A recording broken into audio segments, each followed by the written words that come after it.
Students, welcome to your physics class. बेटा ये ninth की फ़िज़िक्स का आपका थर्ड चैप्टर चल रहा है, वर्क एनर्जी एंड पावर। इसमें ये आपका 13th वीडियो लेक्चर होगा। इस वीडियो लेक्चर में हम कंटिन्यू रखेंगे जो आप टेक्सचुअल क्वेश्चन कर रहे थे। अभी हम क्वेश्चन नंबर 18 करेंगे। क्वेश्चन नंबर 17 तक हमने कर लिए थे। क्वेश्चन नंबर 18 है आपके पास। In each of the following force F is acting on the object of mass m. The direction of the displacement is from west to east, shown by the longer arrow. Observe the diagram carefully and state whether the work done by the force is negative, positive or zero. यहाँ पे देखो आपके पास ये object दिए हुए हैं। ये देखो यहाँ पे क्या उसने फोर्स की डायरेक्शन दी है ना, कि फोर्स किस डायरेक्शन में। यहाँ पे देखो फोर्स इस जो हम फर्स्ट केस से स्टार्ट करेंगे। देखो फर्स्ट केस क्या है आपके पास, ठीक है। आपको बताना है वर्क नेगेटिव है, पॉजिटिव है या ज़ीरो है। ज़ीरो कब होगा? जब जहाँ तो फोर्स ज़ीरो होगी, डिस्प्लेसमेंट ज़ीरो होगी। जहाँ फोर्स ज़ीरो है, जहाँ डिस्प्लेसमेंट ज़ीरो है, जहाँ फिर उन दोनों के बीच में जो फोर्स और डिस्प्लेसमेंट की डायरेक्शन के बीच में क्या बन रहा है, 90 डिग्री का एंगल बन रहा है। तो वहाँ पे हम वर्क डन जो होगा वो ज़ीरो होगा, ठीक है। फर्स्ट केस देखो ये वाला, यहाँ पे देखो फोर्स की डायरेक्शन ये है और आपके पास जो मोशन मीन्स डिस्प्लेसमेंट, जो ऑब्जेक्ट मूव कर रहा है वो इस डायरेक्शन में मूव कर रहा है ना। बीच में क्या एंगल बन रहा है, ठीक है, 90 डिग्री एंगल बन रहा है। जब भी फोर्स और डिस्प्लेसमेंट के बीच में एंगल 90 डिग्री बने तो तब वहाँ पे वर्क डन कितना होता है आपके पास, ज़ीरो। तो फर्स्ट केस में आपके पास वर्क डन कितना होगा, ज़ीरो। देखो यहाँ पे क्या दे रहा है, in figure 3.7a, displacement it is in a direction perpendicular to the direction of the force applied, therefore work done is zero.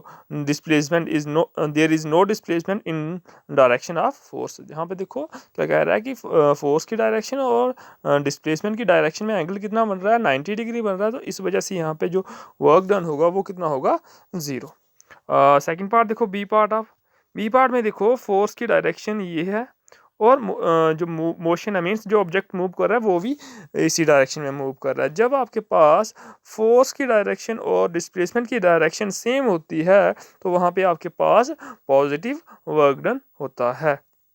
तो सेकंड केस में आएगा आपके पास the work done is positive since force and displacement are in the same direction. Same direction में है force और displacement, इसलिए यहाँ पे वर्क डन क्या है, पॉजिटिव। नेक्स्ट यहाँ पे देखो आप सी पार्ट में देखो फोर्स की डायरेक्शन ये है और मोशन जो ऑब्जेक्ट मूव कर रहा है वो इस डायरेक्शन में मूव कर रहा है। यहाँ पे देखो फोर्स और जो डिस्प्लेसमेंट की डायरेक्शन अपोजिट है, अपोजिट डायरेक्शन है, इसलिए यहाँ पे वर्क डन क्या होगा, negative. The work done is negative since displacement is in a direction opposite to the direction of force। की इन दोनों की डायरेक्शन, फोर्स और डिस्प्लेसमेंट की डायरेक्शन एक दूसरे के अपोजिट है, इसलिए यहाँ पे वर्क डन क्या हुआ, नेगेटिव वर्क डन। इसके बाद नेक्स्ट आपके पास क्वेश्चन नंबर आएगा 19। क्वेश्चन नंबर 19 है आपके पास।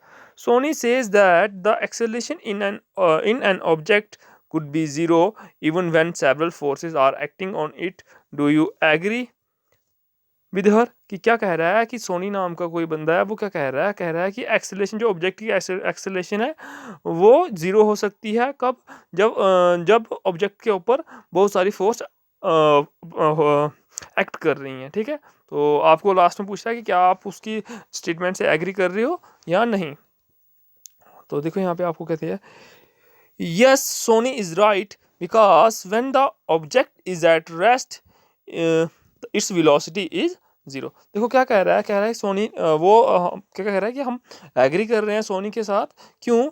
उसने पहले रीज़न दिया कि अगर ऑब्जेक्ट रेस्ट में है तो उसकी एक्सेलरेशन कितनी होगी, ज़ीरो। क्यों? आपको पता होना चाहिए एक्सेलरेशन क्या होती है। आपके पास एक्सेलरेशन होती है चेंज इन वेलोसिटी। अगर ऑब्जेक्ट रेस्ट पे है तो उसकी वेलोसिटी क्या होगी, ज़ीरो। उसमें वेलोसिटी में कोई चेंज ही नहीं आ रहा है तो एक्सेलरेशन भी कितनी होगी, ज़ीरो। अब देखो यहाँ पे क्या हो सकता है, मान लो मैं इसके लिए डायग्राम ड्रा करूंगा। एक देखो, मान लो आपने क्या किया, एक ऑब्जेक्ट है आपके पास कोई ये है, ठीक है। इसके ऊपर आप यहाँ से फोर्स अप्लाई कर रहे हो, एक फोर्स यहाँ पे कर रहे हो, ये भी कर रहे हो, एक फोर्स यहाँ से अप्लाई कर रही है कुछ। इसके ऊपर सेवरल फोर्स क्या कर रही हैं, एक्ट कर रही हैं। लेकिन क्या कर रहे हैं, ये वाली जितनी फोर्स यहाँ से अप्लाई हो रही है उतनी ही फोर्स अप्लाई एक दूसरे को कैंसिल कर रहे हैं, जितनी फोर्स यहाँ से उतनी ही फोर्स यहाँ से, ये दोनों भी कैंसिल कर रहे हैं। और जितनी फोर्स इस डायरेक्शन से जा रही है उतनी इसकी अपोजिट डायरेक्शन से आ रही है।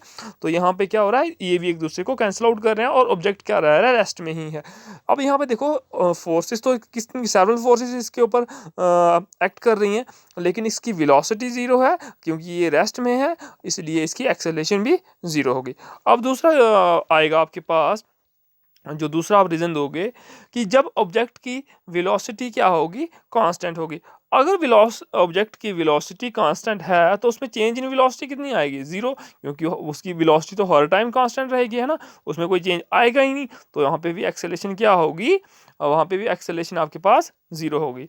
When an object is in motion and moving with a constant velocity, it's acceleration is zero as well. Several forces may act on the body but they balance each other, hence acceleration will be zero. तो वही किया उसने, कहा कि दो reason बताया आपको कि अगर एक ऑब्जेक्ट रेस्ट में है तो उसकी वेलोसिटी ज़ीरो है, तो वहाँ पे भी उसके ऊपर सेवरल फोर्सेस एक्ट कर रही हैं, तो वहाँ पे भी उसकी क्या आ गई, acceleration zero I.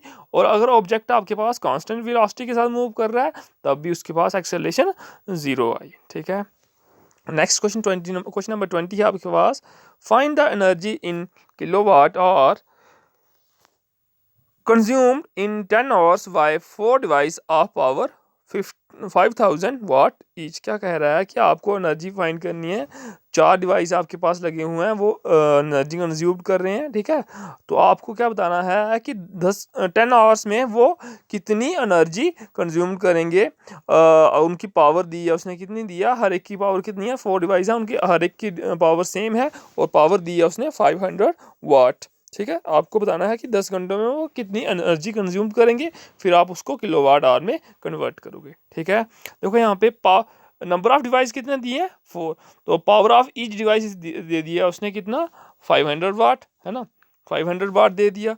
And power of 4 devices कितनी होगी, अब एक डिवाइस की पावर है आपके पास 500 वाट, तो 4 डिवाइस की कितनी होगी, 4 इंटू 500 वाट इक्वल टू कितना होगा, 2000 वाट।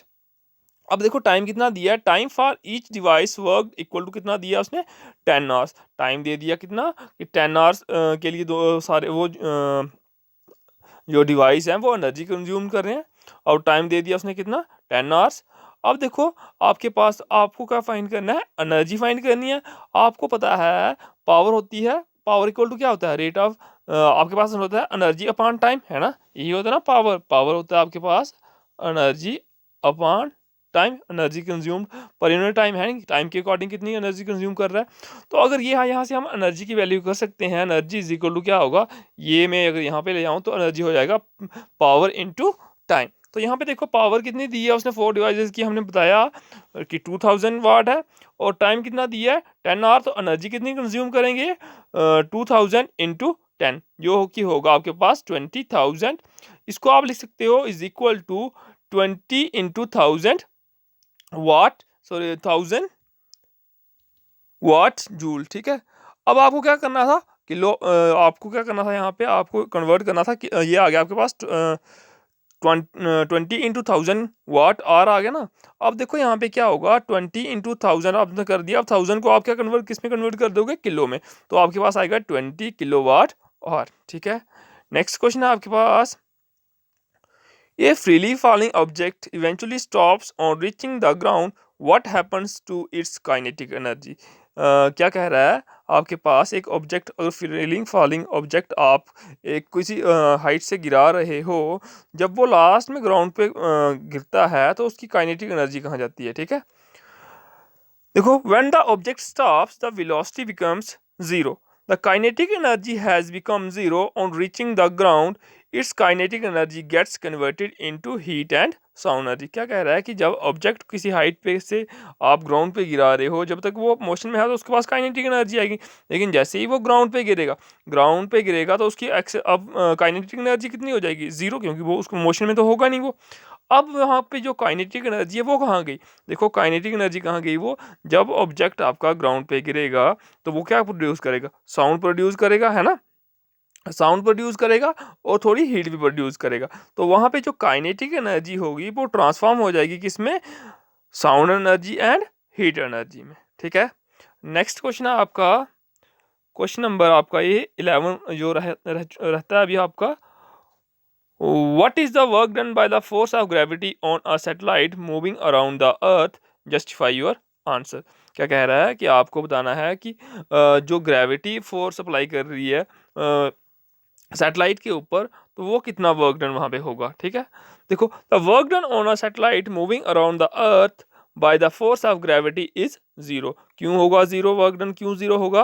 When the satellite moves in a circular path the force act towards the centre of the earth, but motion is acting to tangential to the circle, that is the line joining the center, and tangents are perpendicular to each other, hence in this case work done is zero। क्या होगा यहाँ पे देखो, मान लो ये आपके पास अर्थ थी है ना, और सैटेलाइट क्या कर रहा है, मूव कर रहा है ना इसके चारों तरफ सर्कुलर ऑर्बिट में, तो फोर्स क्या हो रही है, अप्लाई हो रही है इस डायरेक्शन। अगर हम सर्कुलर वे में, सर्कुलर पाथ में अगर किसी ऑब्जेक्ट की डायरेक्शन देखें तो वहाँ पे टेंजेंट ड्रा करनी पड़ेगी इस पॉइंट पे, है ना।